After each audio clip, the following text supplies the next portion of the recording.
opens up your eyes because they're still like happy and ish because they're in retirement home, but they're still happy.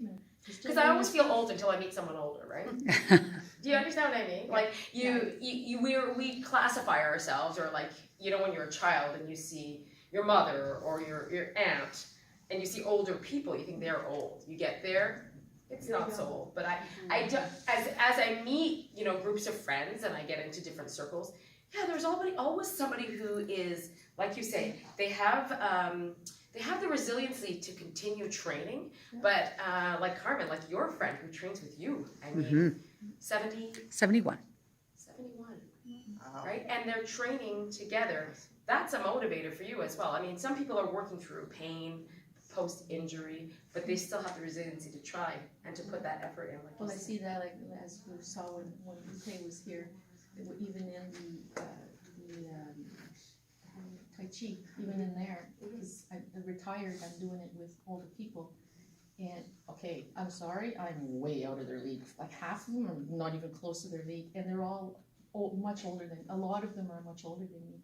And they can bend and they can move in ways that, like I said, you just look at it and you go, yeah, okay, maybe I can't do that.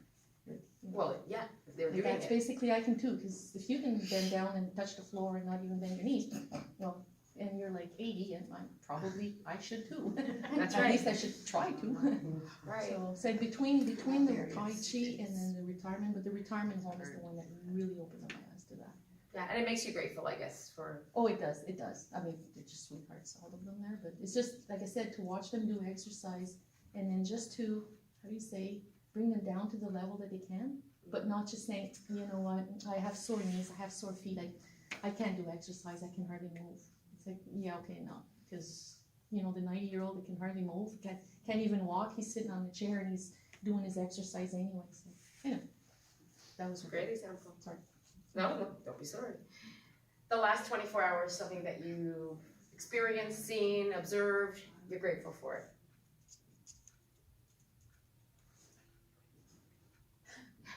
Grumpy's asking Dopey, are you grateful for me? Her name changes though every week. The names change every week, I noticed that too. She knows our name. No gratitude. Well, you know, it's hard. We'll put something. True story though. It's convoluted.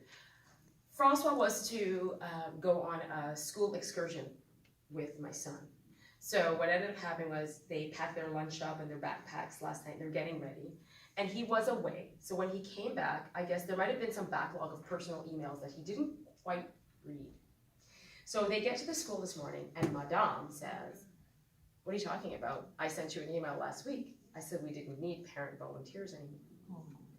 So there was a shuffle, but they had to take things out of the backpacks, and he had to make sure that he had his own lunch, and then he had to explain, like, you get it, like, Papa can't go on the bus with you. So he took it really well. He said, "Oh, I get it. There's no other daddies on the bus, so you're not, you know." But he said, "I'm sad, but I'm gonna go without you," because they were going to an amazing place to do bungee jumping and that kind of thing. So I'm sure he had a great day. So the whole day, my heart was a little bit heavy. I was just thinking about my child because I know how emotional he is, and I know that that's the kind of thing that could set him off. Just because I know him as a person, and I got some really true, sad news about a friend, a colleague, whose child had a medical emergency. And the email read, "And this child may not make it through the night." So I'm reading this email and I'm thinking, okay, perspective. Perspective. Because I was like grieving over like, oh, I wanted them to have these memories together. And I think that he would be disappointed, like his little heart would be disappointed, or and then I got really upset with Francois for not reading the email correctly, and then we had that kind of word, and then, no, it's true, and then I was worried about things like when we unpacked the backpack, I said, well, you didn't even give him his extra change of clothes. What if his socks get wet? And now he hasn't got enough granola bars. I mean, it's gonna be a terrible day, right? And you know what, we all went to pick him up because they came home after the school bus time. So about 4:30, we're all sitting there, and my child got off the bus. He got off the bus. Didn't, his socks probably are wet, who cares? Didn't care if he had an extra granola bar, didn't even eat all of his lunch, had the time of his life. best day ever. And then he got in the car and he's safe and sound. Somebody else tonight, we're waiting, as a staff, we're waiting on this email to find out what happens with one of my colleagues' children. And I don't even know all the details, but right away, bam, bam. You have to, I guess we have to, in the moment that we are in, really, and look, and I mean, that's a really extreme example, but there's always a reason to be grateful. So like a million things could have gone wrong in this day or in this week, but there's always a reason to be grateful, and it really keeps us in the right place. Erin? It wasn't 24 hours ago, but it was 48 hours ago. It was the same thing with Colleen Terry.